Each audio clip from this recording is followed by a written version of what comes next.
Podcast, the podcast where pop culture and nerd culture meet at the nexus of the universe and are melded as seamlessly as Fortnite and lawsuits. I'm one of your hosts alongside Bretton Bestwick. Oh, wait. You are Bretton Bestwick. I am that.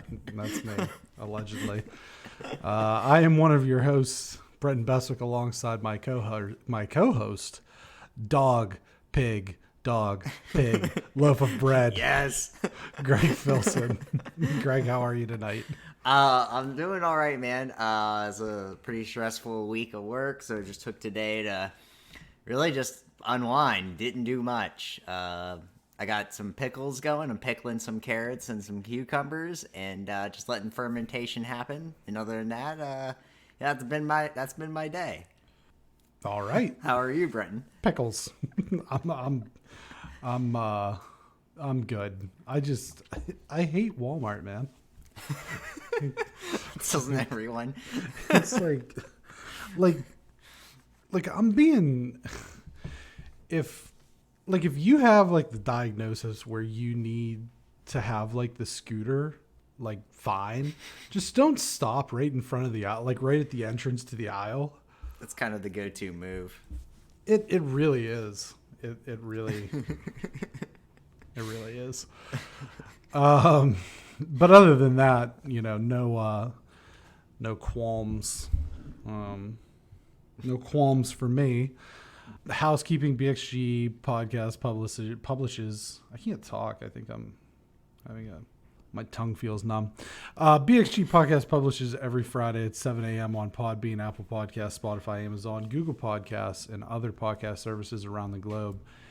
Official BXG media, social media accounts, Facebook.com/BXG Podcast, Instagram @BXG Podcast, Twitter @BXG Podcast, and YouTube.com BXG Podcast for the video versions of the segments. We put up 3 segments from last week's show. We did the Without Remorse review, the May the 4th Be With You discussion, and then the Orson Welles Rotten Tomatoes discussion with the Orson Welles video.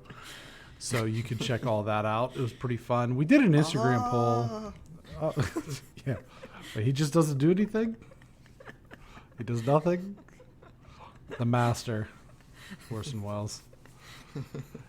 He's like a famous director, right? Yeah. And he doesn't understand how to be directed, apparently. Right.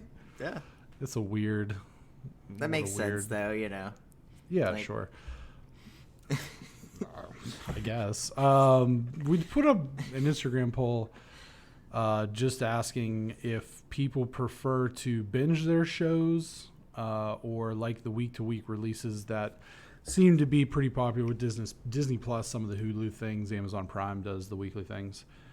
We had 66% said that they prefer the binge over the week-to-week. Anthony W. said that he likes a binge because it helps him hyper-focus his ADHD, whereas Jared L. responded by saying that the weekly releases give him something to look forward to and keep his interest, whereas when you binge it all at once, it's over in a day or two, and then you're left. So where do you stand on the binge versus the week-to-week? I'm a week-to-week person. I think a lot of it probably is based on one show, but it's kind of how like Netflix drops Stranger Things all at once, and people talk about it for maybe a week, at most a week. You write or talk about it, and then it just kind of falls out the zeitgeist. And I almost feel like it hurts shows like that, because once it's done, it's done. And you had like shows like WandaVision and Falcon and the Winter Soldier, where it's like that; those were constant. Everybody was writing about them, every other day and weekly. So I think even for the shows, it's better. But yeah, binging is okay if like you're trying to catch up on something. Like if I were to go back and watch The Wire, but I wouldn't want to have like my favorite show all drop at once and feel like I had to watch it too all at once. Yeah, that's kind of how I feel. I like the catch up binge.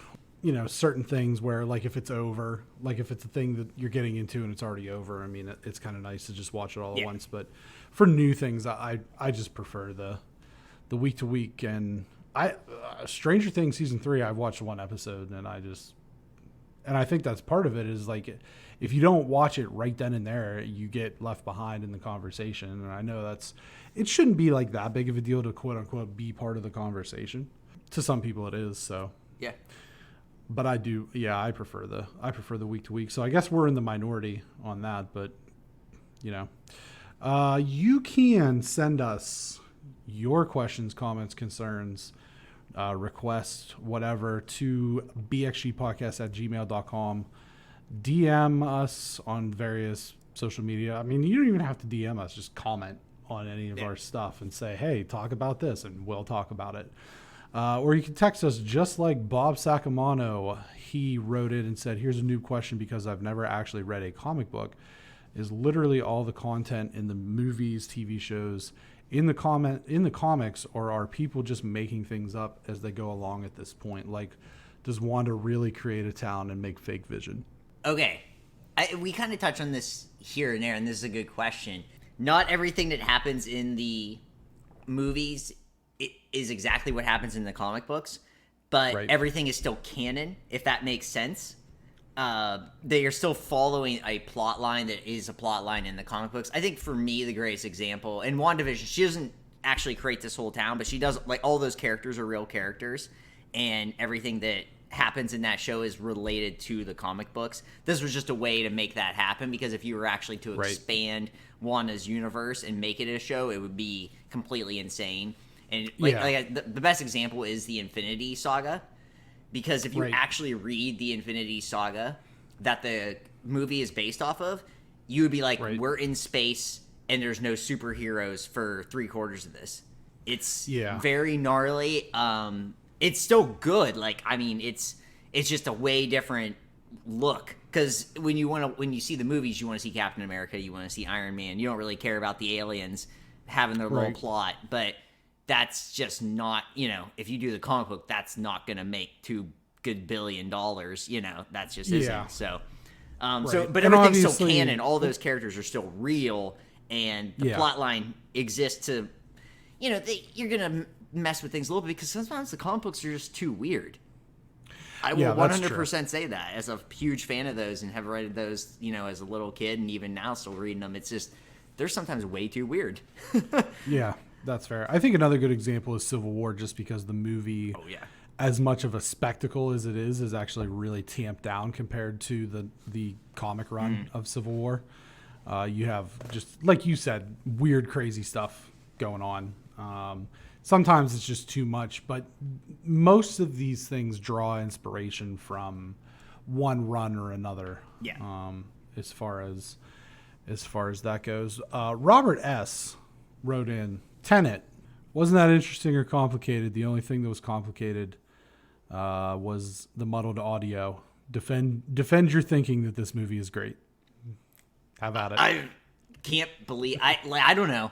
I loved it. I've watched it now. I'm in the middle of my 4th viewing of it, and then I saw that one of my favorite podcasts is doing like, hey, we're gonna watch this live and talk about it and I'm like, okay, yes.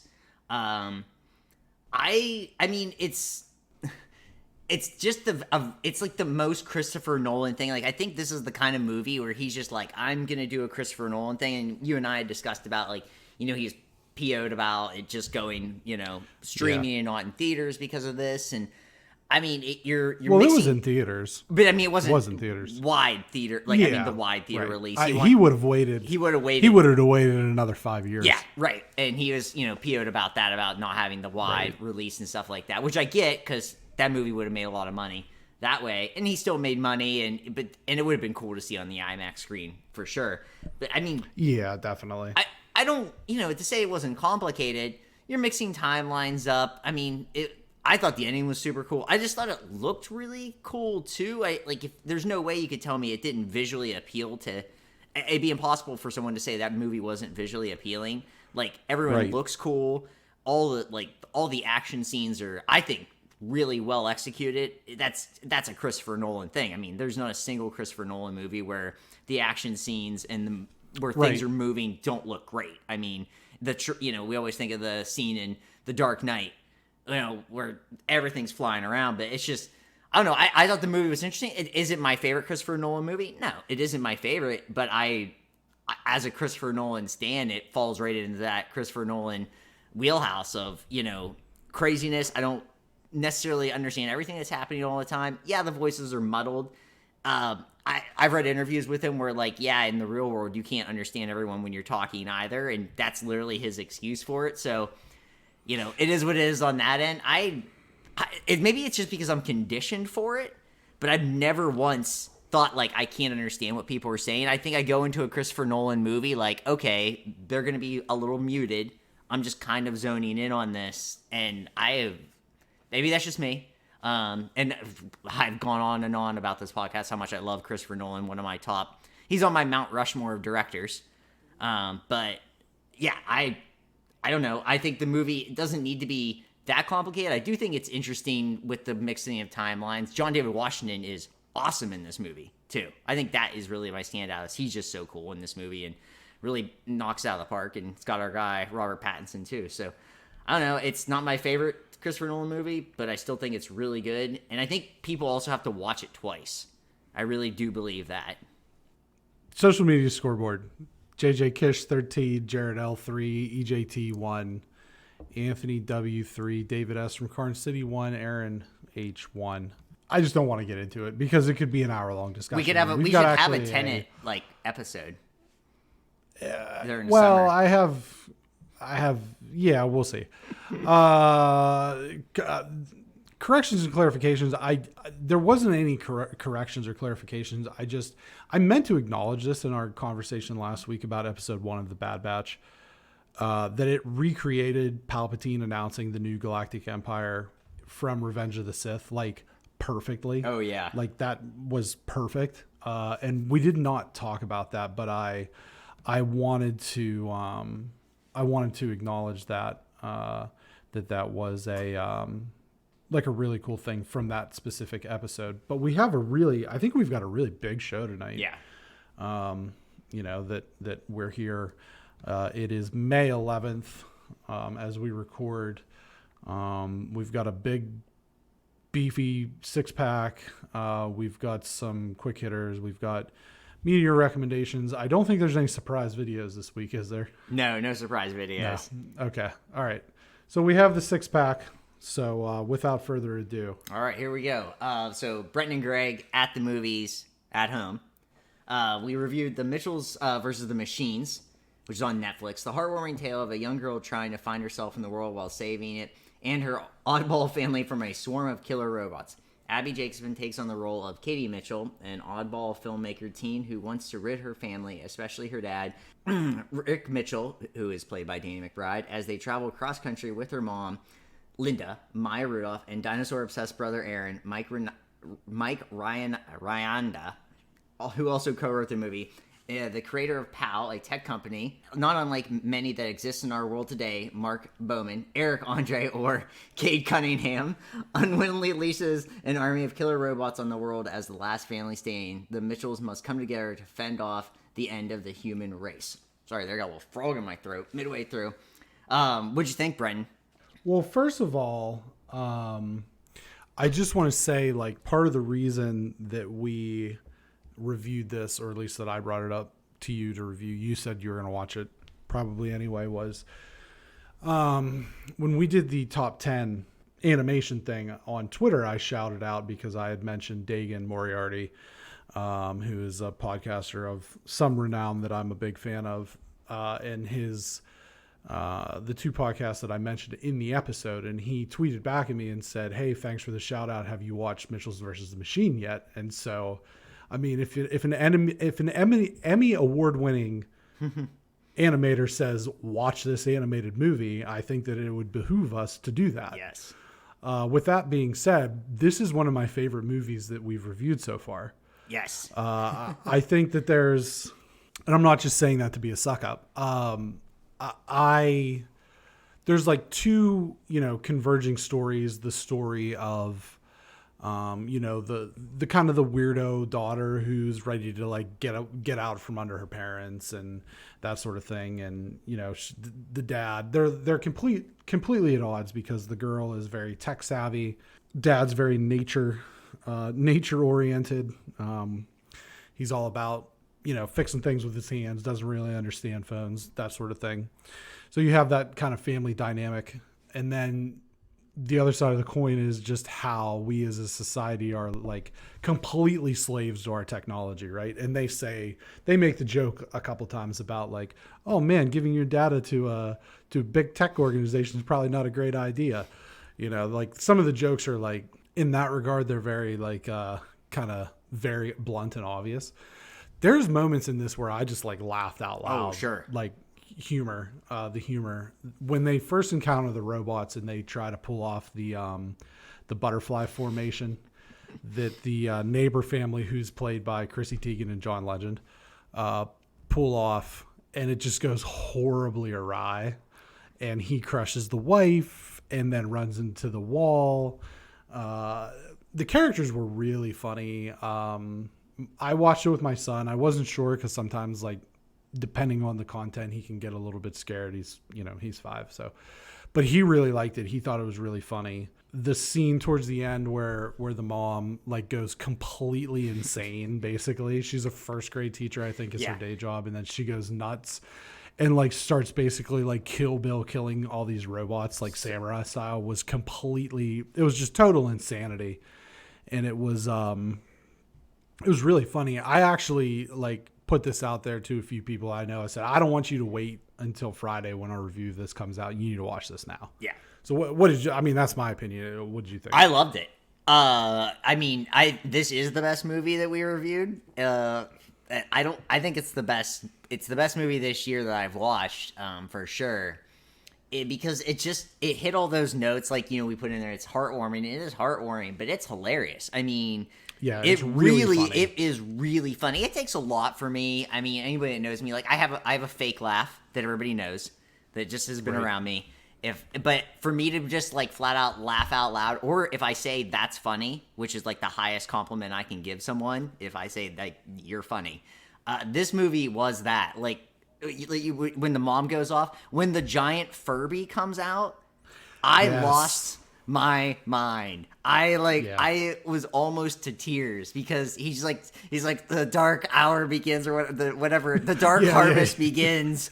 It's so funny, and it's just my friend who actually also recommended this to me. I guess her son like immediately wanted a Furby after this movie, and she's like, "Did you watch the movie?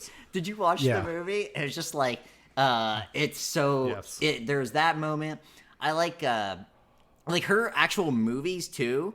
The dog, like her movies were funny. Very the funny. Dog just killed me every single time when they're trying to straighten his eyes. And it's just the brother being like so obsessed with dinosaurs, and then when you're like trying to be around the girl, he would just like he ran out the window at the end. So awkward. It was so funny. Sorry, old habits. Yeah, it was just it's one of those movies where it's just like every time too. It was anytime there was like a touching moment or whatever, they immediately said nope. Funny. We got to hit you with something funny just to bring you back. I really thought it was really well written. The storyline was good. Making fun of all of us for like, being connected to our phones. It's like when they were trying to get people to go into those pods and they cut the Wi-Fi and they're like, well, our pods have Wi-Fi. And they're like, well, that's a good deal. I'll take that. That was a good deal. Yeah. Right. So I thought that was really funny. I just, the lines are really good. The animation was cool. I thought it just looked, it's the same people did the Spider-Verse. Is that one of the same people? That I'm not sure of. I know that it's Sony, and I know they did like Cloudy with a Chance of Meatballs. Okay. I'm not 100% sure if it's Spider-Verse. If it isn't the same people, it kind of still had that Spider-Verse feel where like things were just kind of happen. Like I love the little extra bits of things. Like anytime something happened, there'd be like like the possum stuff or whatever, the little extra videos that would go aside. So I thought it was just really smart. We haven't had a movie like this. This is, our thing about make something new. And this was that. I mean, this is like literally, the movies, was directed before any of us said anything about that. But it's just like they really went on about like we need to have something that's nobody's done before. And it was just a lot of fun. I mean, it was almost 2 hours and it felt like it just flew by. Yeah. From a story perspective, I would say that it's kind of the story itself is very reminiscent of like the Croods. Sure. As far as like the family dynamic, and you have this sort of overbearing dad who's like the boss, and this daughter who's trying to get out from from under his thumb, that sort of thing. I found it a little bit weird in the I don't know if you caught this in the I don't know if it's like the after credits or whatever, and she's on like the Skype call or whatever with her mom, and the mom says, you know, are you and Jade official? Are you bringing her home for Thanksgiving? Like kind of hinting that maybe the character's gay. Mm-hmm. And I felt like it was a little weird, like to just kind of pigeonhole that in and not maybe explore that. Yeah, I felt that was the one thing where I was just like, and I don't mean this in any like negative way, but it just felt forced. Well, that's what I mean. It's like, I don't have a problem with the character being whatever, but it was like, it just like, it felt like it just got kind of like awkwardly tagged on there at the end instead of like maybe fleshing that out. Yeah, it could have been a part of the storyline earlier. Yeah, it could have been a part of the storyline earlier, and then that happens, whatever. Yeah, that was just one of those things where I was just like, this is, you know, the movie was like perfect until kind of then. And it was just like, ooh, like we could have explored this a little earlier. I don't know. Yeah, like you said, but you know, other than that, I mean, really, this movie just kind of hit all the nails on the head for me.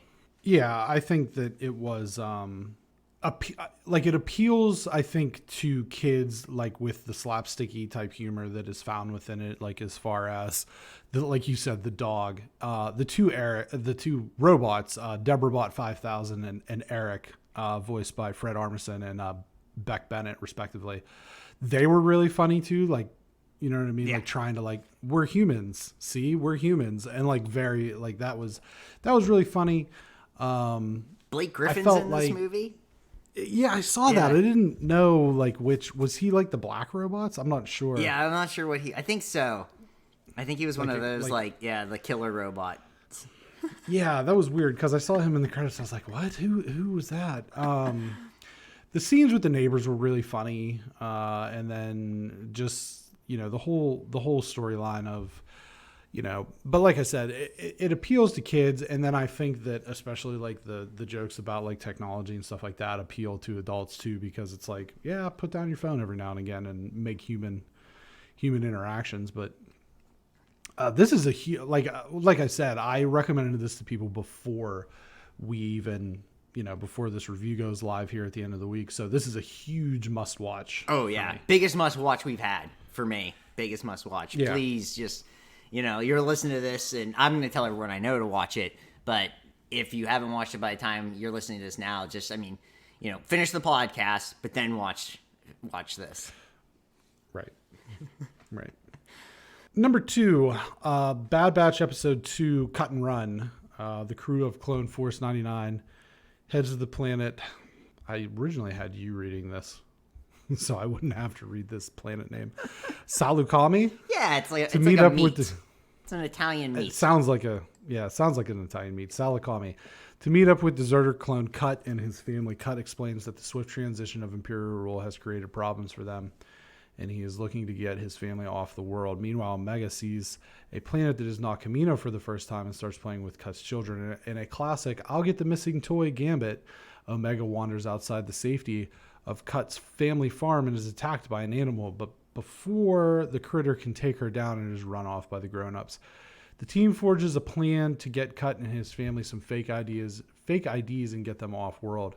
And Hunter decides he is going to ship Omega off with him because traveling with his crew is no place for a child. During the skirmish at the spaceport, the crew are able to get Cut off-world, and Omega proves her worth to the team while also running back to Hunter's side.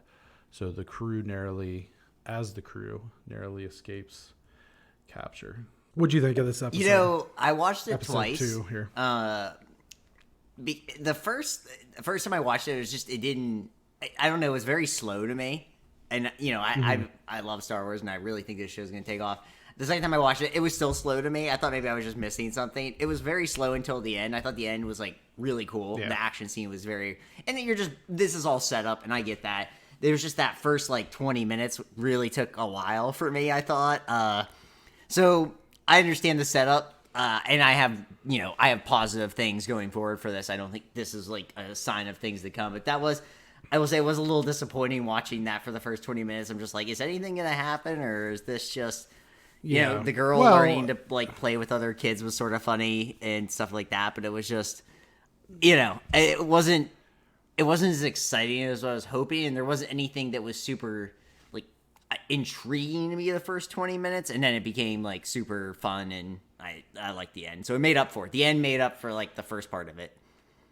I think that, like, from what I understand of like the Clone Wars, and we did watch some Clone Wars episodes. I got my son on that after we watched this week's Bad Batch. I think that and this is like a trope of just cartoons in general, especially anime cartoons, but Western cartoons too. There's just filler episodes sometimes. And I was hoping that wouldn't necessarily be the case with a season of 14 episodes. And we don't know if this is going to be multiple seasons. We don't know if this is just a one season thing. The one thing that I didn't really care for, and I saw this was echoed, I had this thought and then I saw it was echoed in some of the reviews that I read, was that it was a little bit too soon for that dynamic of, we got to get this kid out of here. Yes. Like father and son type, or father and daughter type thing. I think a couple more episodes of her being kind of a pain in the ass before that to really establish. It just felt like it wasn't, when she comes back, it just felt like it wasn't necessarily earned. Right. Just because it's so early on in this. It was like, you could see it a mile away. As soon as he says, I'm going to send her with you. Like, it's like, we all know what's happening. She's going to run back to them somehow, or she's going to sneak back, whatever. I'm just, I do think that this episode was a little bit filler. And I'm just interested to see where it goes from here. I know we talked a little bit about last week with Fennec Shand, one of the Mandalorian characters, showing up in the Bad Batch. I do think that there's going to be cameos from other established Star Wars characters, as far as maybe like some Vader. I mean, we've already gotten Tarkin, some of those characters to kind of fill in the gaps a little bit. I'd be interested to see, how they potentially connect this to Rebels or what have you. But, like you said, kind of a slow episode, kind of a filler episode, but at the end of the day, it's a cartoon. Right. It was still entertaining to me enough. I mean, like I said, the last 10 minutes made up for it, or however long that last part was. Definitely made up for it. I was like, oh, okay, here we go. And if that's, I don't think every episode is going to be like this.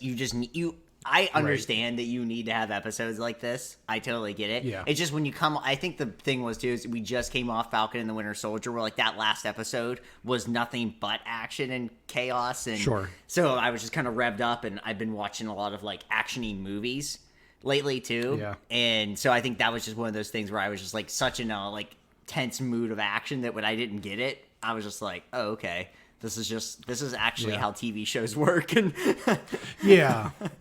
For the most part. I mean, that's just one of those things. I mean, if you watch, like, this is, going back, but like if you watch like Dragon Ball Z back in the day, it was like you'd have a story arc that was 35 episodes long, and half of it's just the two characters screaming. You know what I mean? It's just like, that's just something that like cartoons just have filler. You know what I mean? The thing about this, though, is the thing that remains the most exciting thing for me about this is that my son's into it. Right. And I feel like this is just, like he was excited. Like he was like, okay, I know that it's Friday. I know that show's on. I know I get to watch this with Dad. Yes. And so that was really cool. Cool for us to, and my daughter's like, she's like present while this is going on, but she's not like as into it as he is. So, but we'll get her there. Yeah. Yeah. Season 2. All right, moving on to topic 3. The challenge, which is still happening. All this is still happening.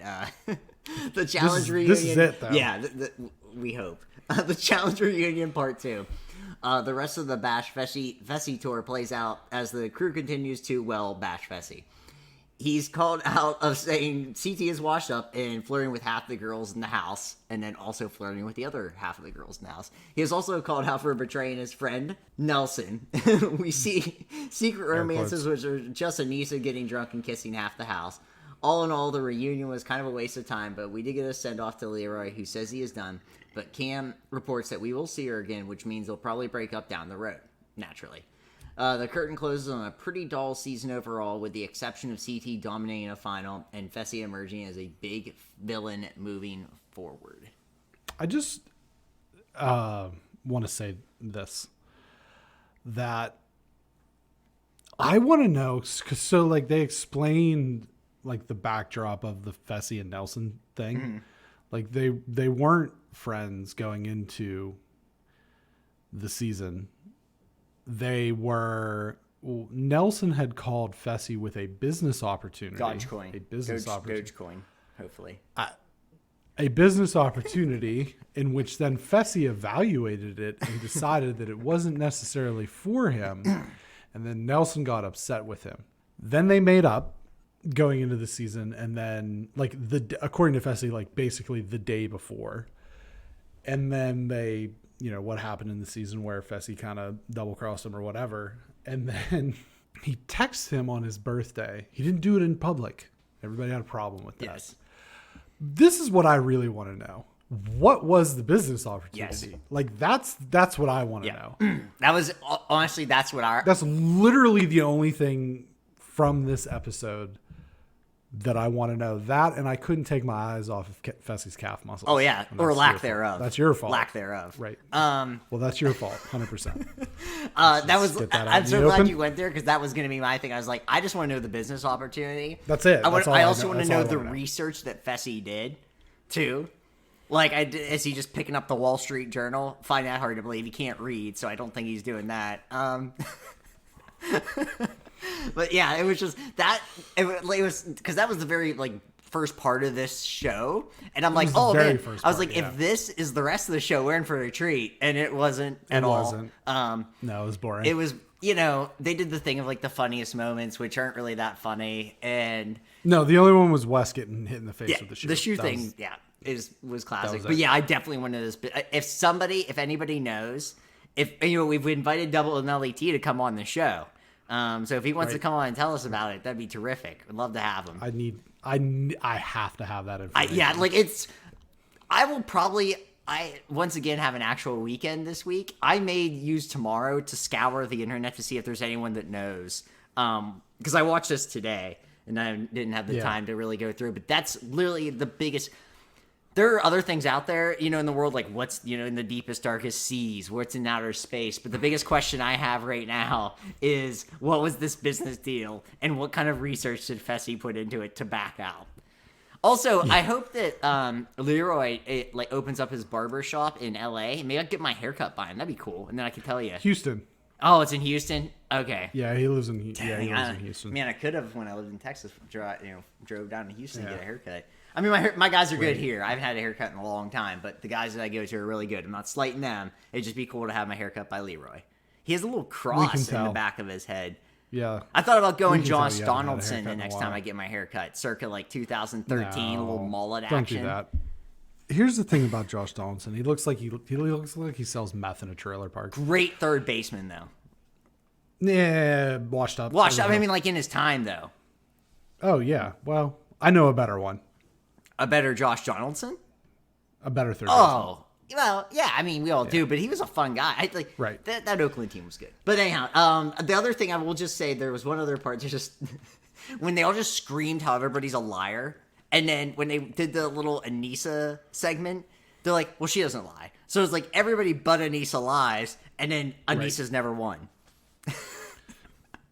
Coincidence? I think that she's gonna win All Stars. Really? Yeah, and not to get too deep into that because we said we'll do a season wrap up or whatever. If she wins All Stars, it counts. Okay. It counts. There's just nobody else on it that's a female that is of consequence because I'm mild spoilers for you, but she went. They did a doubles elimination and she was on a team with Alton. And it was a joke. And I know we've talked about how great Alton is, but she had to carry her half of the team as well. And it was just the person she was going up against is 50. Oh my God. Chew on that for a minute. That's insane. There's people on this show. There's multiple people on this show that are 50. It either makes me feel younger or older. I'm not sure yet how it actually makes me feel. I think I feel okay with that now. I feel better about being 36 now that I know that there's people that are 50 that still go on a challenge. It's insanity. And that's what I mean. It's outside of Anissa, there's like one other girl who's like maybe physical capable. If it's an endurance thing, she's going to be in trouble, and we've talked about this. But the other thing is the rest of these girls who are smaller than her aren't in any kind of great shape either. So she's got the advantage of just like the physicality aspect of it, knowing how to do challenges basically right now. And the fact that even though these other girls are smaller than her, they're not in great shape. Right. So I think that this is her season to really, like, for the girls win. I mean, and like you said, does it count? I think it still counts. Okay. This is the other thing about All-Stars, and then we can move on to the next topic. Big Easy was basically Josh before Josh. Yeah. You're right. And that is like the whole thing about, give me the goof. I want the goof. Give me the goof. Like Big Easy was the goof before Josh was the goof. Josh cried in that episode too. And what's It's just so funny. In other news, water wet. I don't think that there's the other thing is Letarian is basically Nelson. They're basically the same person. Yeah. Holy smokes. It is. I mean, I'm guessing people sort of watch something and be like, this is kind of how I have to be to get on these shows. There's probably a little bit of that or like not even like consciously, but subconsciously. You're watching something like that, like just the way that, you know, our own personalities are driven off of like other things in life, whether we realize it or not. Sure. You know, yeah. I think that's probably it. So if you're wanting to be a reality star and so you have to, in a way, study reality television to some degree, you're going to be like, whether you know it or not, you're like, oh, I'm this big guy and kind of jolly. Let me bring this energy, which is funny. I'm telling you, you should watch the season of Big Brother. Just not even, you don't even have to watch the whole season. Just pick 2 random episodes like towards the middle of the season that Josh was on and just watch those 2. Because it is like, it's actually, and to see him now on the challenge and say this is in and of itself kind of like, what are you talking about? He's grown up so much. Like his maturity level, like I know we say like he cries all the time and he gets very emotional, but just compared to what he was on Big Brother, and I don't think it was that long ago, it was a couple, you know, maybe 4 years or so, maybe not even that long. He's grown up a lot. I actually like Josh is easy to make fun of. I like Josh. He's easy to cut jokes at, but I actually think that he's like deep down, he's probably actually a really nice guy, and that's why he'll probably never win the challenge. Yeah, I liked his shirt in because you have to be you kind of have to be a piece of shit. Yeah, and I think he's actually like a genuinely nice person, and it is easy to poke fun of him. I will 100% say that. But I actually like I was gonna say this too at the end. I was like to end our thing. I like Josh. I thought he was really good on the reunion show too. Like he even played in. He's like, yeah, I'm a goofball. Like he admitted it. Like he was in on it. And you know, if he's that guy, guess what? He's gonna make money doing this show for a long time. And good for him. Yeah, he'll be, you know, whatever. It's like you see it. It's like in phases. You know what I mean? Like I said, like Josh is Big Easy, and you know, Nelly T is Letarian, and Corey's got some Nehemiah to him, and you know, some of these other guys, but it's like cycles. I mean, they're the same characters, just like recycled over and over again. But I would imagine that the next episode, like next week or this week, I guess, as we record, but it'll be like they always do the shit they should have shown. Yeah. And I never watch that. So this is going to be it. We're going to bury it. Nail in the coffin. We're going to bury the challenge. Like I said last week, I think that if anything, us doing this every week has maybe given some other people like, well, maybe I'll check it out next season. Yeah. And hopefully that's the case. I think we should get, both of us should get a golden skull for doing this the whole season and watching the 2-part finale. That'd be cool. TJ he sends us one in the mail. TJ is, TJ's TJ. Friend of the program. Not everyone can be. You have to. I just keep saying it so that he can be on the show. Number 4, the 2022 Golden Globe ceremony has been canceled on NBC. This comes after an LA Times report made prevalent missteps taken by Hollywood foreign press, including lack of diversity among its members and unethical behavior. Several celebrities have come out against the Golden Globes, including Tom Cruise, who's mailing back his 3 Golden Globe awards. According to Vanity Fair article, we continue, quote, we continue to believe that the Hollywood Foreign Press Association is committed to meaningful reform, end quote, said NBC, which has aired the Golden Globes ceremony since 1996. However, quote, however, change of this magnitude takes time and work, and we feel strongly that the Hollywood Foreign Press Association needs time to do it right. As such, NBC will not air the 2022 Golden Globes, assuming the organization execute on its plan. We are hopeful we will be in a position to air the show in January of 2023, end quote. The 2021 ceremony was the lowest rated ceremony to date. I think that's, you can't really judge on that because COVID. Right. Yeah. It was just part of, that was just part of the, like, the article I read and stuff like that. And I think what's funny is the reason why I ended up with this is my actual topic was going to be that, and I saw you had the Seth Rogen thing in there earlier, was that Tom Cruise tried to get Seth Rogen to become a Scientologist. And so I was doing like a Tom Cruise, like deep dive in like the recent weeks. Cause I'm not a Scientology guy, but I do like Tom Cruise movies. And so when I found out that he was mailing back his Golden Globes, that's like what I found out. I was like, well, this is sort of funny. And I also found out that he was like, people were getting on him about like chastising his crew for Mission Impossible when he yelled at everyone for not following like COVID protocols. And it's the thing that's funny to me is like he's sending back his Golden Globes. He's yelling about people about like COVID protocols. Yeah, he's a Scientologist, but like Tom Cruise is oddly the voice of reason in something right now, and it just kind of kills me right now. Where like the world is crazy, so crazy that Tom Cruise is a voice of reason. Tom Cruise sending his Golden Globes back for movies that are over 20 years old is like Terry Bradshaw sending his Hall of Fame ring back for people to protest people doing steroids. It is beyond pointless. It isn't beyond pointless. In a way I agree with you, but in a way it's just like he didn't have to do anything. Right. You know what I mean? Sure. So like, I mean, whatever anyone thinks about Tom Cruise, like he is still one of like, that name is still a name. And the last Mission Impossible movie was awesome. The last Mission Impossible, all the Mission Impossible movies are... Tom Cruise is overrated. Oh man, I don't know, man. His movies... I've said it time and time again, and I'll say it again. Watch Cocktail. Tom Cruise can do a lot of things because he's played a lot of roles. Yes. But Tom Cruise has never played an actor. The defense rests. Watch Magnolia, man. You gotta be kidding me. He's good. He, like, when he actually wanted to act, he was a good actor. Now he just wants to be an action star.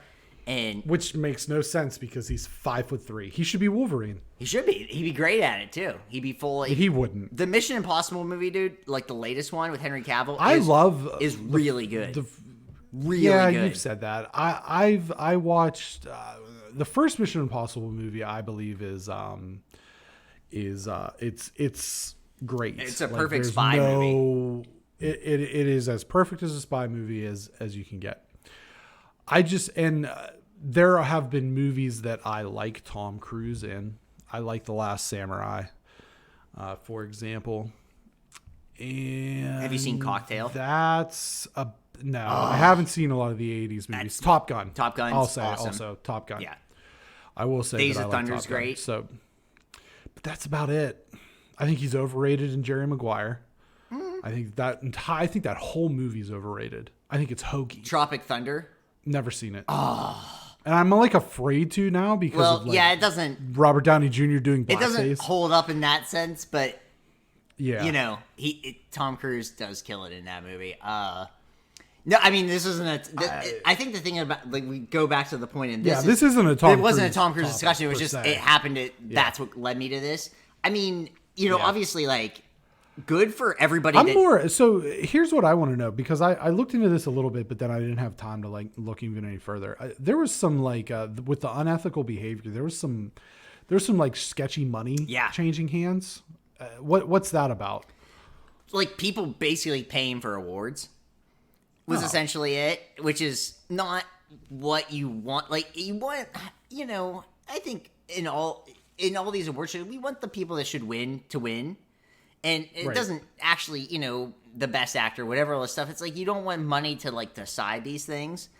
And I think it just kind of dilutes in the Golden Globes, you shouldn't take it seriously. and none of we shouldn't take any of these things seriously. No. Realistically, right. But no one should take the Golden Globes like as seriously as people have like taken things like that. And I think NBC for doing this was like, okay, you know what? We're gonna take this kind of stuff seriously because you guys aren't taking yourself like in the sense of like you have to take ethical and diversity issues seriously. Don't think that you're above this, which I think they thought they were. It's crazy. There wasn't a single black person on their like entire member. That's insane to me. Like, how is that even possible? It's just a bunch of old white guys essentially like voting on this stuff, which is just all of Hollywood, I guess, at the end of the day. But to have it so prevalent and for them to almost be like basically just giving the finger to everyone else until this report came out, it's like maybe this does change things. And we did notice with the Oscars, still not as diverse as we would like. I mean, this is still like the fact that Chadwick Boseman didn't win when it's just one of those weird things. And I don't know. I think somebody had to do something, and for NBC to be like, hey, you know what? Maybe we have to like be something big for people to like for actors to do something or even a director to do something is one thing, but for like an actual like television network to put their foot down and be like, hey, guess what? You guys aren't in the right call on this. We're going to just put our foot down. And, and then they kind of just act, like they even, I think NBC throws that out there. We're like, hey, this was the lowest rated thing because you guys don't have it right. And we can just get rid of you. I think that's part of it. You can say COVID, but that's just, that's just what I'm saying is like, if you're in a courtroom, that's what someone uses. It doesn't matter if it actually matters or what time frame. It's just like, hey, we don't need you guys. You need us more than we need you kind of deal. And I kind of like that move by NBC. And hopefully it does change things because acting's acting. At the end of the day, directing's directing. It doesn't matter who anyone, is. And it should be diverse and it should include everyone. It's outrageous to me that Hollywood Foreign Press is as like segregated as it is and has always been that way. Tom Cruise is overrated. So much hate right now for me. You and I agree on pretty much a lot of movie things, but the Tom Cruise thing Bob Sacamone and I have binge watched Tom Cruise movies. What do you want, a medal? It's just he's one of the greatest. One of the greatest. No. Top 15 actor for me. In the sense of entertainment. Sure, okay, sure. You're allowed to have your list. Sure. All right. Everybody has their opinion. We'll move on. Listen, everybody's entitled to their opinion. Yes. Even if it's wrong. Moving on to just insanity. Epic versus Apple. So this is a real lawsuit. This is a real deal lawsuit. This is, for all the lawyers in the room right now. What is the actual dispute and trial over? Epic is suing Apple, alleging the so-called Apple tax, in which Apple gets a 30% cut of anything sold on the iOS marketplace, which extends to in-app purchases, is unfair. Epic made intentional changes to circumvent this tax in August 2020, and as a result, Apple removed Fortnite, Epic's massive free-to-play battle royale, from the store. So, a couple things before we move on. Number one. The Apple tax extends to basically everything. For example, any game sold on... What, you got a squirrel behind you? I don't know what it was. Something like flashed. There's birds in this area. They're just freaking me out. I mean, they're not real and they're watching over us, but... So, for example, if you buy a game on the PlayStation Store, every game sold for PlayStation gets Sony, PlayStation, whatever, gets a 30% rip of that. This is a big reason why developers specifically, and this would be Epic, but a lot of other ones, are really pushing for the digital future, because if I sell a game for $10 on the PlayStation Store, let's say I have a $10 game on a PlayStation Store, PlayStation gets $3, I get the other $7. And then that goes with you have to pay people out and different shit. But if I sell that same $10 game at GameStop, Sony gets a 30% rip, GameStop gets its rip, and now I'm the developer and I'm left with, $3 instead of $7. And obviously when you parse that out to $60 games or $70 games, the percentages are a lot bigger. So the whole Apple tax thing is not just on Apple. It's on all of the console marketplaces, but that plays into some of the further points down the road. But I just wanted to clarify that. And the other thing too is like, if you haven't heard of Fortnite, you like live under a rock, basically. Like, I fucking hate Fortnite, right? I'm a huge gamer and I hate Fortnite, but it's impossible to get away from the dances and the colors and everywhere. The stupid, you know what I mean? But yeah, proceed. As a result of the trial, everything from emails to internal reports are being brought up in defense of each company, and some of the industry secrets have been spilled on the floor. In last week's episode, we discussed some of these, such as Microsoft internally reviewing PlayStation games and Sony's hatred of crossplay. Here are some of the other insider looks we've gotten. Xbox has never turned a profit on consoles. In fact, most consoles are sold at a loss. Yeah, Nintendo sells theirs at either break even or profit because that's just their business standpoint. But to my knowledge, the only PlayStation console that's ever been sold at a profit was the PS4. The PS5 is being sold at a launch. And this was actually part of the defense relating to the 30% rip on the software sales, is because Apple sells their phones at a profit. Yeah. Right? Or their iBooks or iMacs or the computers or whatever, iPads, so on and so forth. It takes however much money and they're selling them for $1,000. And then you update every year. You know what I mean? Whereas you buy your console and that's it for, 6-7 years. So the console makers rely on that software sales to bolster their portfolios, which shows you how well the software stuff is doing, because it is basically turning a situation in which both of these companies selling their consoles at a loss are going into the red to sell their consoles, are making that up on software sales. That was like a shocking point to me that they don't make money on those. Big name Fortnite skins such as Dwayne Johnson and Samus Aran, the Metroid series, are on the way. Other even stranger skins are coming, including LeBron James, Ariana Grande, and Lady Gaga. About that Lady Gaga skin. Well, I was going to ask you, is Ariana Grande and Lady Gaga going to get you onto Fortnite? It might. I mean, if anything can, it's those two. And I'm wearing a LeBron James jersey right now, which is just not intentional, just because I'm hot. I'm just gonna shake my head and judge you. About LeBron James? Nope. Ariana Grande. Whew. Okay. Anyhow. No doubt, she's a pretty young girl. What do you want me to say? So is Lady Gaga. Anyhow. Fortnite, a free-to-play game, made $9 billion in 2 years against $108 million from other games in the same time period. So Fortnite is kind of a big deal for Epic. Yeah, that's not shocking. It's kind of a big deal for everyone, not us, but. Well, yeah, it's just insanity. This game, I think if the dances weren't so prevalent, if it wasn't everywhere, I might think I'd like it. But because it's too much in the zeitgeist, now I can't like it. I can't like anything that's that popular. That's my thing. You're the pop culture guy. I am the pop culture guy, but then there's things I get mad when I read a book that everybody else likes. Like, I read a book first, and then it turns out to be a bestseller, and I get mad. Like, that's where I'm at. I get mad about, like, my weird fiction. Like, cookbooks and stuff, of course, that's going to be popular. But I don't like things like that. And so now the game's too popular for me to like. I'm I like, that's why I think you and I get along even in the video game things, even though I'm not a huge gamer. Is like, your games are still popular, but you're just like, screw this Fortnite thing. I don't care. I can't stand it. Yeah. I can't stand it. And like the whole, Twitch and Ninja streaming with Drake, and it's just not that good of a game. Like, that's what it is. That's the thing that bothers me about this, is that it's just not that good of a game. There's better battle royale games out there.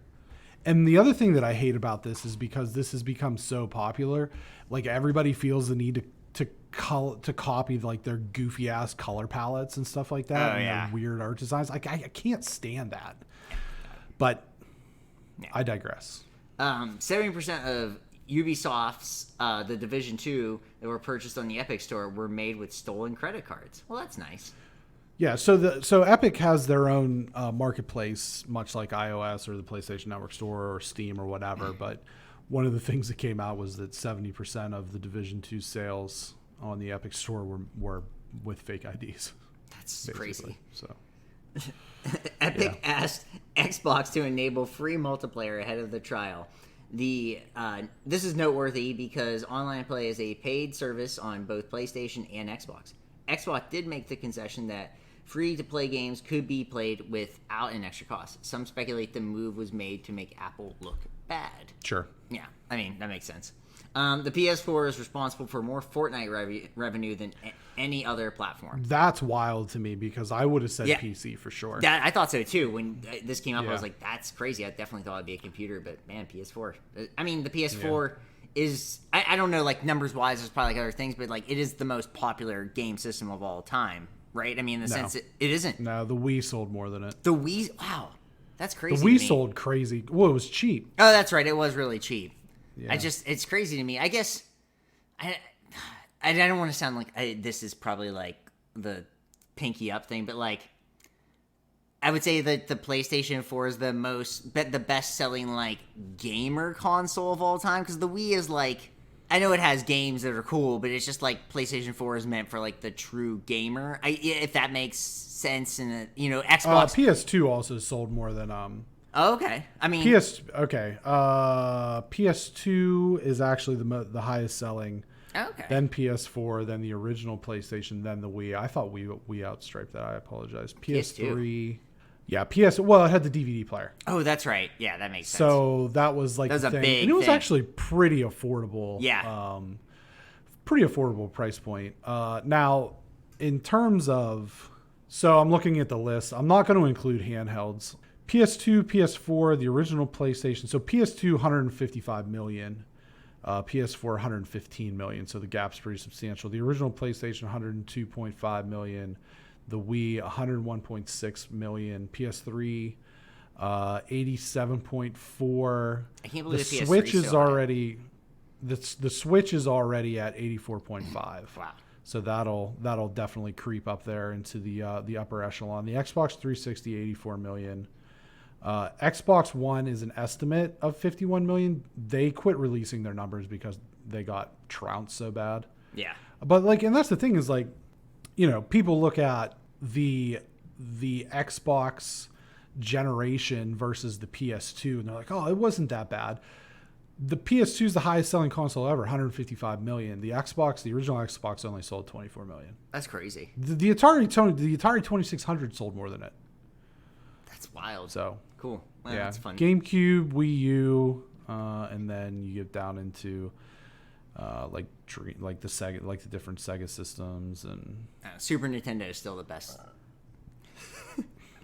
it's one of them for sure. I mean, it's definitely. I mean, I have one. Like I went and bought one for a reason. You know what I mean? Like right. It's a great system. It is. No doubt. Walmart wants to start a cloud gaming service on the heels of Stadia from Google and Loon from Amazon. This is like what I was talking about, the digital thing, and I think that I bet you within a year, some time period that GameStop will be right along with this. Sure. Because they got to get to stay relevant in this space. Yeah. They have to be able to move software in one way or another, and with things trending towards a more digital future, that's where we're kind of at is, Amazon, not so much Google per se, but like Amazon and Walmart, Best Buy, GameStop. Like GameStop's dying. I mean, we talked about the whole stock thing, but physical media in this particular, space is just irrelevant. It's becoming irrelevant, Yeah. So they have to figure out a way to keep up with things, but I can guarantee you that this is not it. No. For them. This is not it for them. Keep selling dog food, Walmart. And also tell people to quit parking their little carts in front of the aisles. Indeed. Number 6, movie wrap up. Days after saying he would not be in No Way Home, Andrew Garfield told Access Hollywood, "We should never say never." I think he knew we all smelled the bullshit on his breath. Yeah. I mean, that was so quick. What a turnaround this was. Like 4 days. It was crazy. It was waking up. It's like getting bit by a spider and waking up with abs the next day. That kind of quickness. That kind of quick. Indeed. Yeah. Guardians 3. Guardians of the Galaxy 3 could be the last for Drax and the Drax actor Dave Bautista who's been outspoken about some of the decisions Marvel has made over the years, including the firing and rehiring of James Gunn, and that no Guardians were given a solo Disney Plus project. I mean, I don't think that's actually going to happen, because I also think, like, I mean, we'll probably get a Guardians thing down the road. It's just we have the next movie we are planning on, and I think all these shows are actually and the holiday special too. Yeah, and the holiday special, and so it's like one of those things too, where it's like, well, this is all kind of leading into the third movie. All these shows. I mean, I think a lot of what I've read is that the Guardians 3 is going to be like the huge game changer in this arc for Marvel. So, I think this will change down the road. I hope so, because I really like him. I do too, and he's very funny as this character, but I've got news for you. Of that whole crew, he's probably the most easily recast. Oh, sure. Yeah. If it comes to it. If it comes to it. You know what I mean? I agree. There's plenty of bigger guys out Sure. there that can be funny, you know what I mean? With the right director. I mean, there's plenty of them. Right. So I'm not going to be heartbroken if Guardians has to continue without Dave Bautista. But in more Bautista news, Big Dave and Edward Norton join the cast of Knives Out 2, which will be Netflix exclusive. Yeah, I like that. Knives Out was so good. Yeah, it was fine. Oh, what? It was like a 7.5 out of 10. Oh, that's pretty good.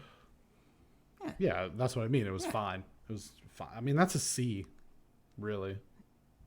I guess. I might give it a B minus. Okay. It was like as crazy hyped as it was, and I think that was the thing, was like I was expecting it to be better than I found it to be, because the hype was so big for it. And then when I finally got around to watching it, I was just like, this is just perfectly fine. So Okay. that's just my opinion. Seth Rogen says he will no longer work with James Franco after it came to light that Franco was accused of sexual misconduct in 2014 and again in 2018.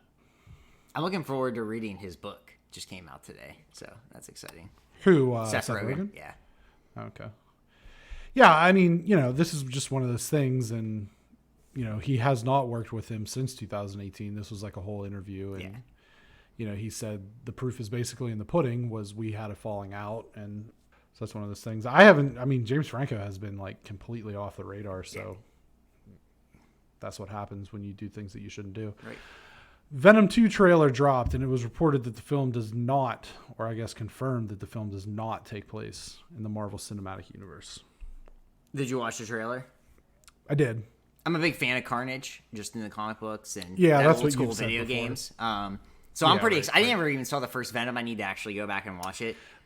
Me either. Ooh, sounds like a review. Yeah, it sounds like a review. I'm excited. This movie made, like, the first movie there was nothing exciting about, but like seeing this Carnage and seeing like the way Tom Hardy acts in the preview actually like made me kind of excited. I was like, ooh, and there's like, it's like a cult classic now. It's like this new, like, not even a classic, but like this cult movie that people are super into. So I'm actually excited for it, and I love Carnage, and I love that Woody Harrelson is Carnage. Woody Harrelson. That's very cool. Woody Harrelson looks just completely unhinged. Yeah, that's gonna be great. And that's this will be I love Woody at Harrelson. worst. This movie will Woody be Harrelson. Woody Harrelson, underrated. 100% agree. Yes. Yeah. Very underrated. Sebastian Stan and Lily Collins will play Tommy Lee and Pamela Anderson in an upcoming series. First image shown was shared by Sebastian Stan on his Instagram account. These images were hauntingly real. Like, especially Lily Collins. I mean, he is just, but Lily Collins, I'm like, that's Pam Anderson. And she doesn't look like Pam Anderson, like, normally if you see her. But the images of her is just like, holy smokes. You think they're going to do an episode on the infamous home video? I read about this. So it takes place after this video comes out. And so it's supposed to be like a comedic take. Seth Rogen's in it. Some other like funny people are in it. So it's supposed to be like a comedic take on like what the after effects of this video coming out. So I think it's going to be really good. I mean, it's the person that directed I, Tonya, if you saw that. The Tonya Harding. Like sort of funny. Sebastian Stan's in that too. It's good. It's very funny and awkward and weird. But the same guy directed that's directing this series. So I think that'll be, I mean, Sebastian Stan's awesome, and there's no reason for me not to think this won't be anything other than good. What's it going to be on? I think it's Netflix. Is it Prime? Hulu. I'm sorry, Hulu. Hulu. Yeah. Oh, wow. There you Gal Gadot confirmed that Joss Whedon did indeed make threats to her during her or threats to her career during the Justice League reshoots, and she took steps to have it stopped on the spot. Gross. He sucks. What a guy. Yeah. You know, he sucks. What a guy. What a legend of the game. Yeah. That in Joss all the Whedon. wrong ways. Right. He's like the I can't even think of a good comparison. John Rocker. He's like the John Rocker. He is like That's John Rocker. Super deep cut right there. Yeah, wow. If you're listening to this podcast and you know who John Rocker is, kudos. You get a point. Let us know. Just let us know in the on our Instagram or whatever. Let us know that you got the John Rocker and you'll get a point. Well, I think that's fair. Just say what team it is, but say like, the don't most famous Google him. Say what his position was. Survivor. He was on Survivor. There you go. But this is actually funny story. Just a quick aside. You met John Rocker? No, that would be. I can't. I think it was Natalie that was on the challenge, and like she was like famous for saying "fuck you, John Rocker." Yes, like on Survivor. I think it was her. I remember but actually. I'm not 100% sure. I just remember someone saying that, but that's hilarious. Yes. Oh wait, you know what? It wasn't John Rocker. Oh, I thought it was actually another. It was another former athlete. It was Brad Culpepper. Oh, that's right. Yes. And it wasn't Natalie, but it was someone who said, "Fuck you, Brad Culpepper." So funny. Oh my god. The Green Knight, starring Dev Patel, gets its first trailer. Okay. I'm not like that excited about this movie. I like other people I know are like excited about this movie. I'm like, I got nothing for you. That didn't look good at all. No, it didn't. There's nothing about it that makes me excited. No, it didn't.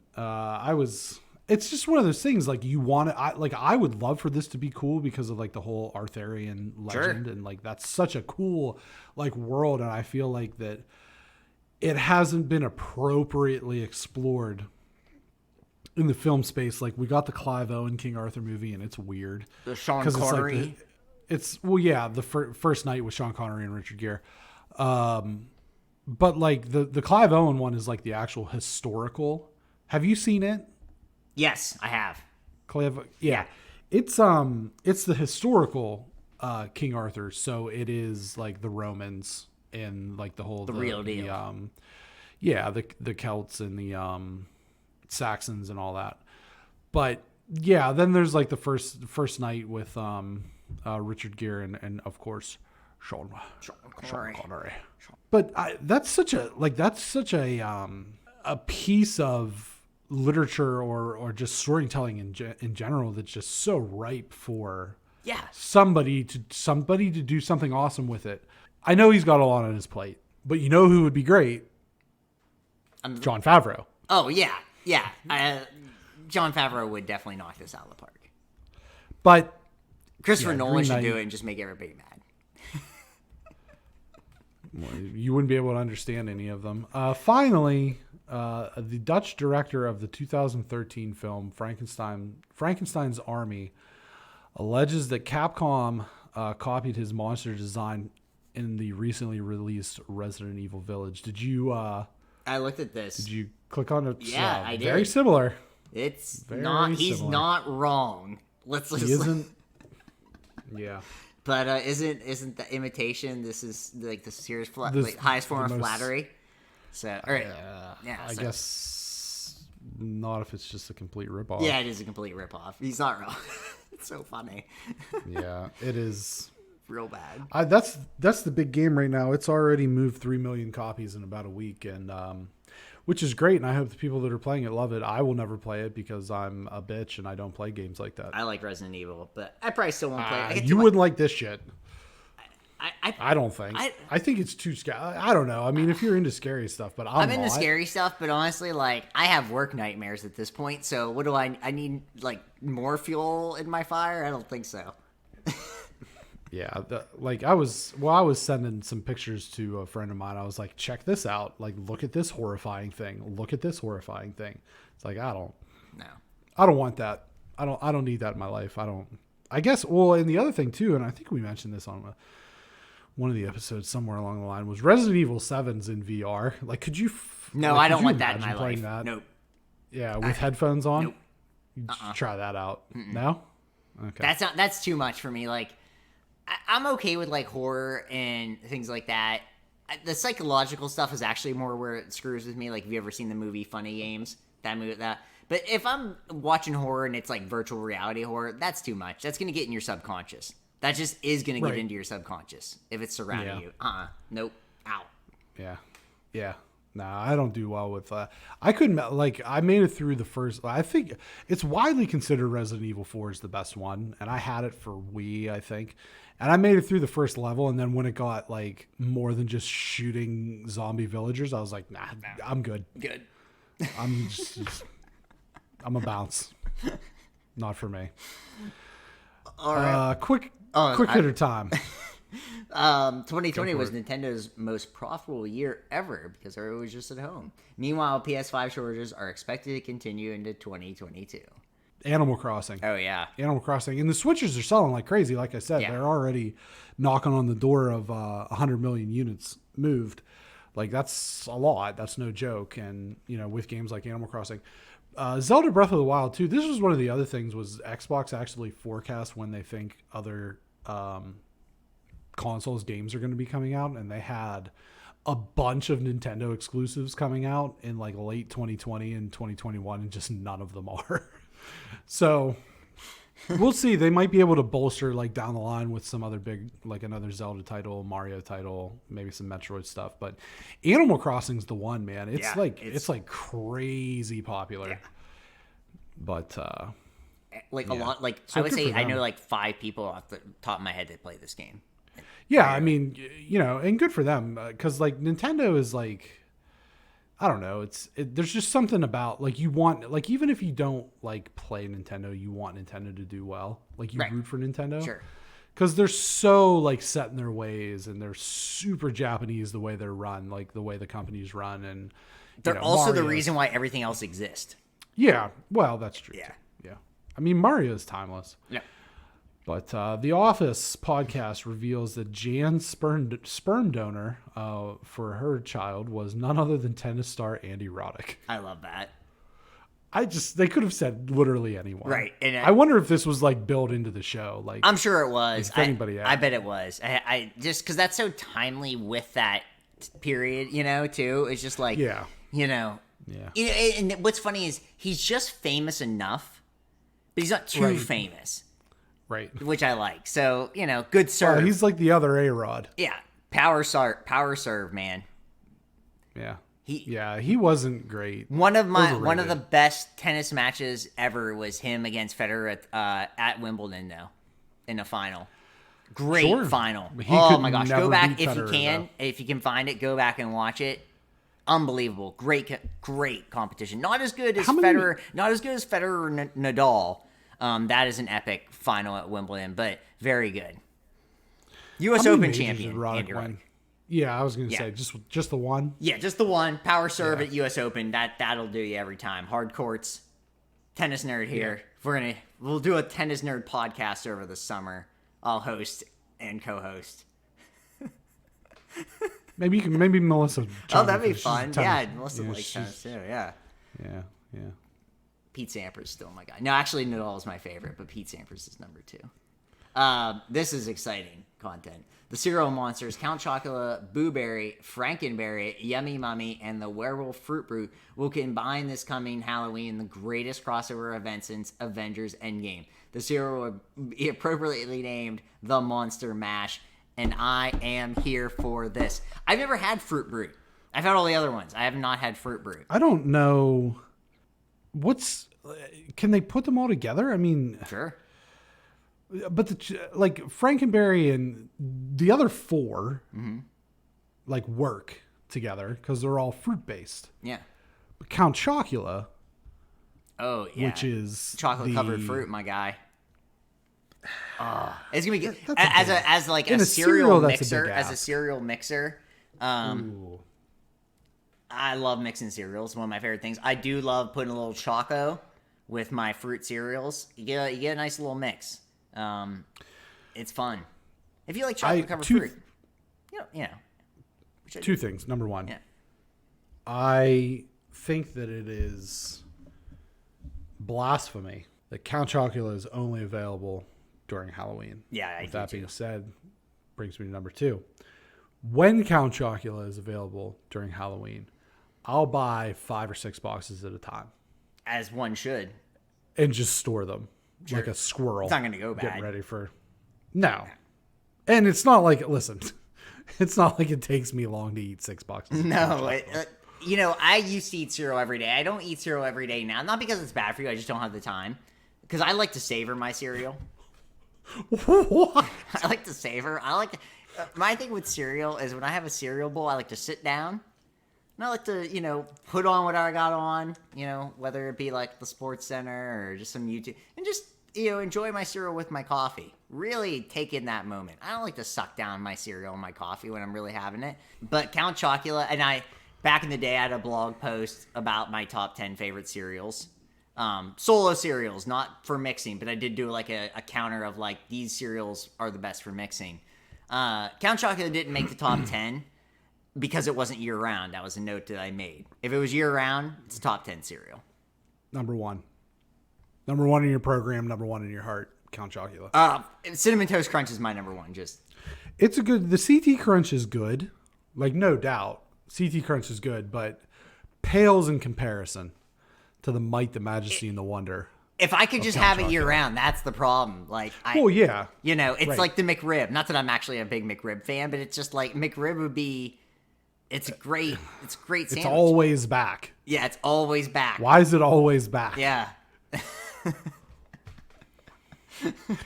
I will say this, and you can look forward to this in the fall. There is a 1 billion% chance that we will be doing a food review of the Monster Mash. Oh my gosh, I can't wait. I'll order it. I'll be I on have that. to order it if I can't find it. Stink on a monkey, I'll be on that. We probably need more food reviews because the reality of it is they do the best on YouTube. People love food reviews, do the best, man. Right? And I think that we put a pretty good, level of humor into it. Yes. But moving on. Tell us food that you want us to review. Yeah, sure. I mean, I'll tell you what. I'll put up a Instagram thing. Sounds good. Poll, and you guys can submit food that you would like us to do. Donald Glover, aka Childish Gambino, had a series of tweets, which is noteworthy because he tweets about as often as Halley's Comet comes around. The man has 2.5 million Twitter followers, and he follows no one. He joined in 2009. He's got 24 tweets. 3 of them came within the last 24 hours as a little thread here. Nice. He said he saw people on Twitter having a discussion about how tired they were of reviewing boring stuff, TV and film. We're getting boring stuff and not not even experimental mistakes because people are afraid of getting canceled. So they feel they can only experiment with aesthetic. Also, because some of them know they're not that good. Wow. Just make something new. Yep. At least I know that I'm on the same wavelength as Donald Glover. Yep. Which is a great wavelength to be on. It truly is. Young Lando, Redbone, yep. Big fan of him. Did you watch Community? I want to. It's real. You would love it. You, of all people, would love it. It's just like around the time period that both that and Parks and Rec came out, I was like, The Office and the whole like quote unquote mockumentary thing. I was just kind of burnt out on that style. Community isn't like that though. It's more of a true, like it does have that element. It does have that element, but it is more true sitcom. Right. Yeah, I mean, there's a lot of people in it that I like too. I mean, I really like Chevy Chase, Ken Jeong's in it, Joel McHale, Donald Glover, Brie Larson is in like some of the later seasons. So it's just one of those things I've just never got. What's it on? Is it on NBC? Like, was it on Netflix or? Probably Hulu. Is it on maybe Hulu? Well, it would be on Peacock Network if you have that too. I do not. Oh, okay. So, because came free with my cable subscription. I'm not paying for everything. Well, I don't have cable. Oh yeah. So yeah. Well, not my cable, my internet. I'm a cord cutter. My internet. Okay. Yeah. Let's have a little fun with science. Oh. An extremely rare calico lobster was rescued from a lobster tank, a Red Lobster tank at a Red Lobster restaurant. I believe it was in North Carolina, if that's correct. The creature has orange and black freckles, and the odds of having those distinct markings are 1 in 30 million. And there's also, for your sake, there is a picture there. Oh yeah, I saw it. That's wild stuff. That thing. I would have thought it was like more than 1 in 30 million too, just because that's so gnarly. Also, I was just thinking it was hilarious to me that like it was a Red Lobster tank at all. Like nobody else noticed it. They're just like, hey, let me throw this in there. All the rest of these guys are red. What's with this orange and black guy just chilling? Well, let's face it. The employees at the Red Lobster, probably not too sharp, but you take a crab hammer and just bash this thing's brains in for all I care. Not on the list, but you sent this to me. Yes. And I also sent it out, and holy shit. Just nightmarish. Instagram, Crystal Cove State Park. Last Friday morning, an incredible deep sea fish washed up on the shores of Crystal Cove State Park Marine Protected Area.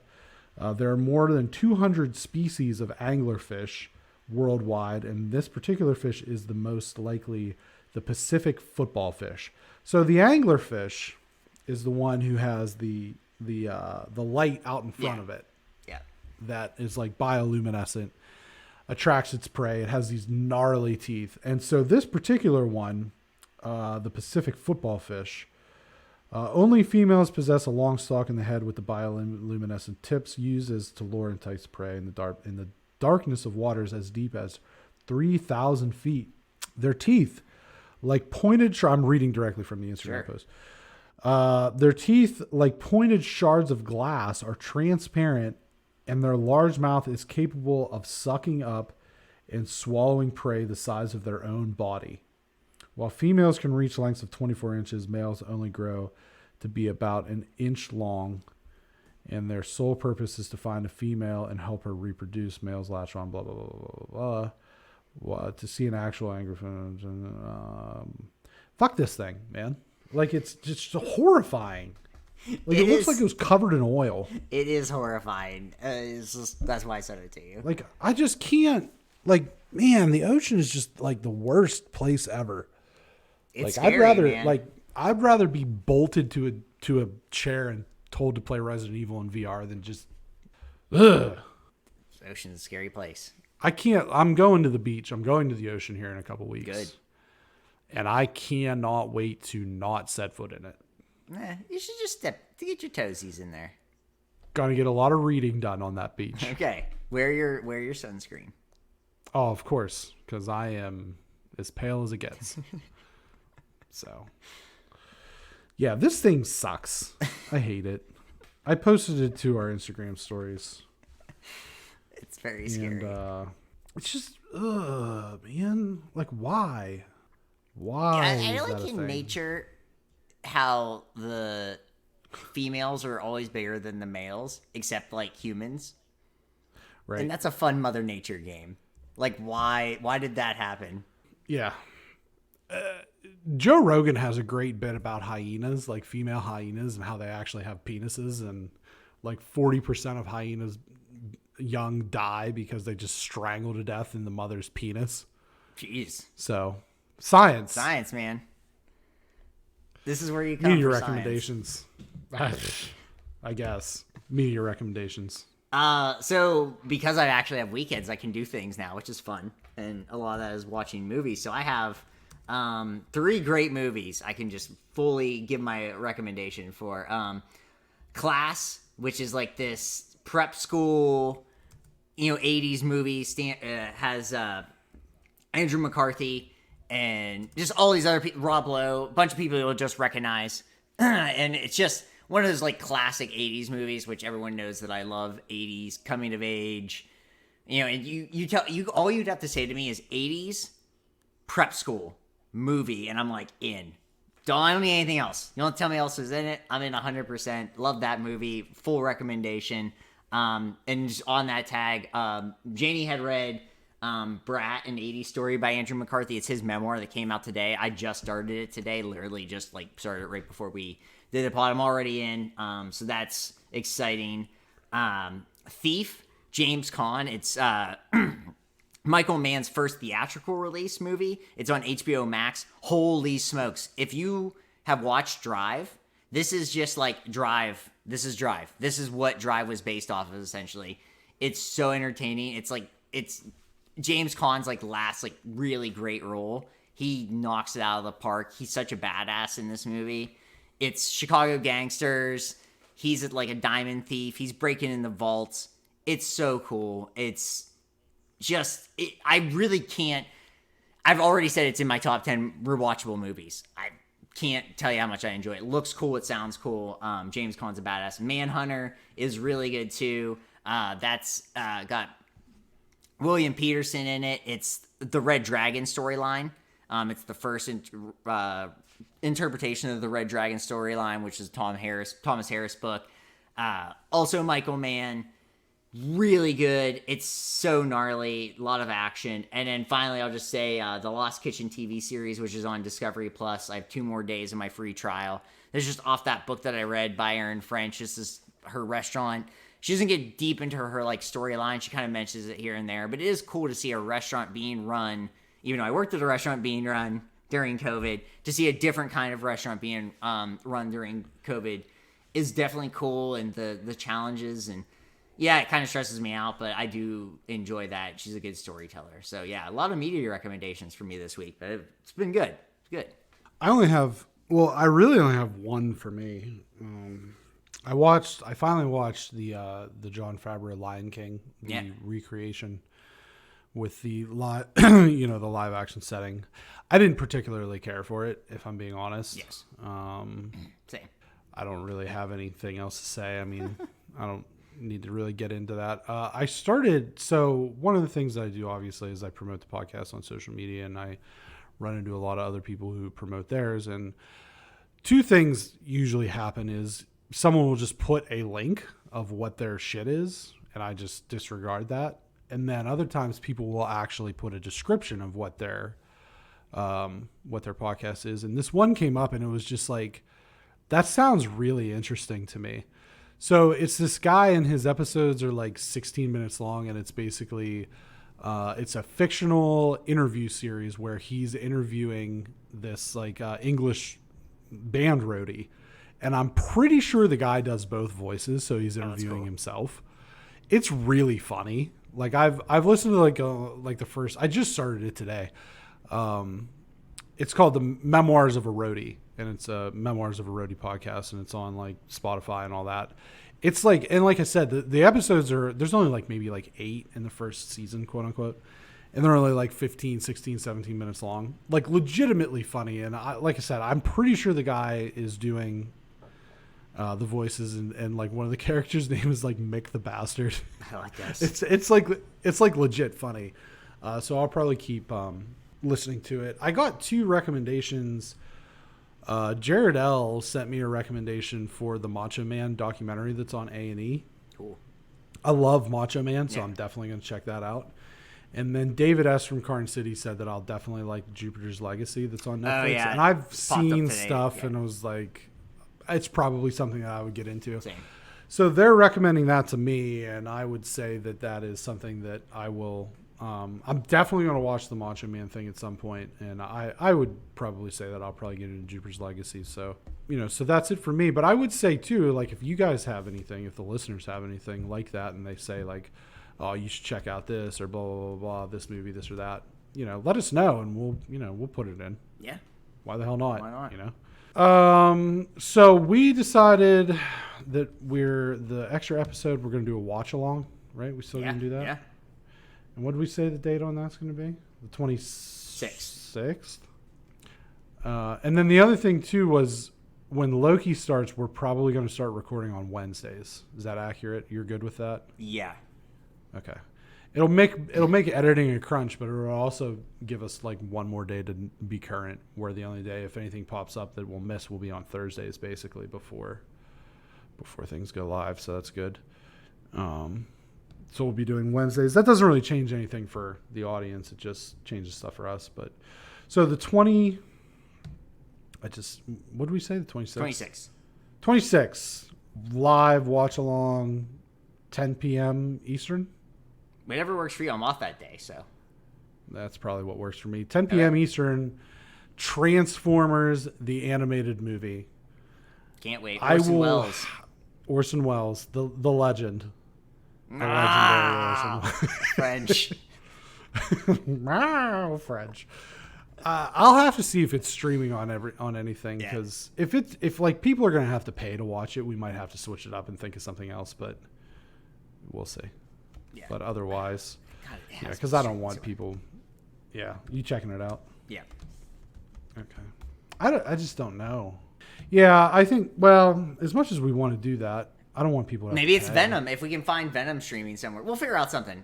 Either way, May 26th is going to be it's going to be a live something. We'll do something live. Will be fun. Yeah, we'll figure it out. We'll do it live.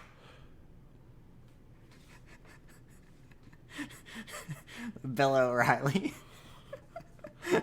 BXG Podcast publishes every Friday at 7 a.m. Eastern Standard Time, 4 a.m. Pacific, 2 a.m. Hawaiian. Aloha. On podcast services around the globe, and Amazon, Spotify, Apple, Google, so on and so forth. Social media, Instagram at BXG Podcast, at GTFills, at Y2B, Twitter at BXG Podcast,